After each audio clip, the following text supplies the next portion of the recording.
Driving onto USM's Gorham campus, you may not notice them, but they're certainly noticing you.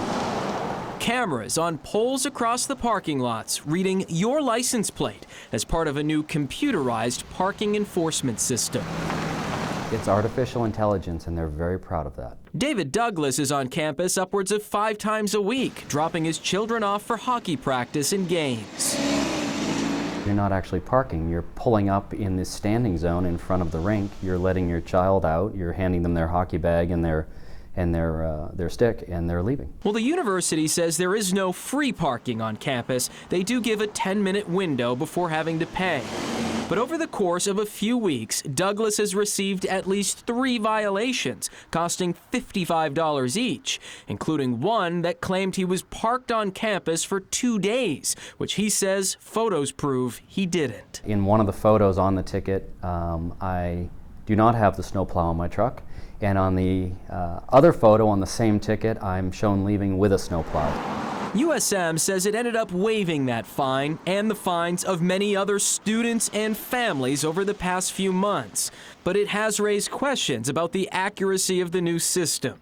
Parking Revenue Recovery Services, or PRRS, is a Colorado company that boasts its use of AI for enforcement.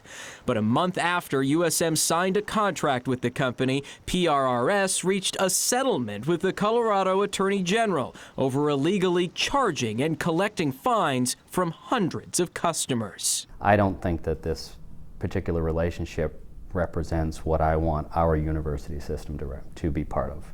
What do you think needs to change?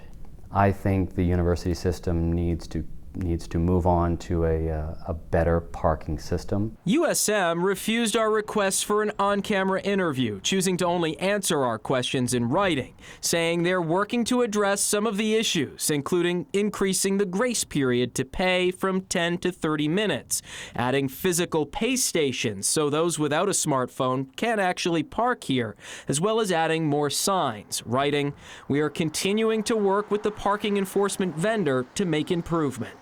The response from USM and from PRRS is a good response, but it's a canned response. For Douglas, the issue isn't having to pay for parking. He just wants the system to work right. The community, I think, is paying the price for this new revenue generator.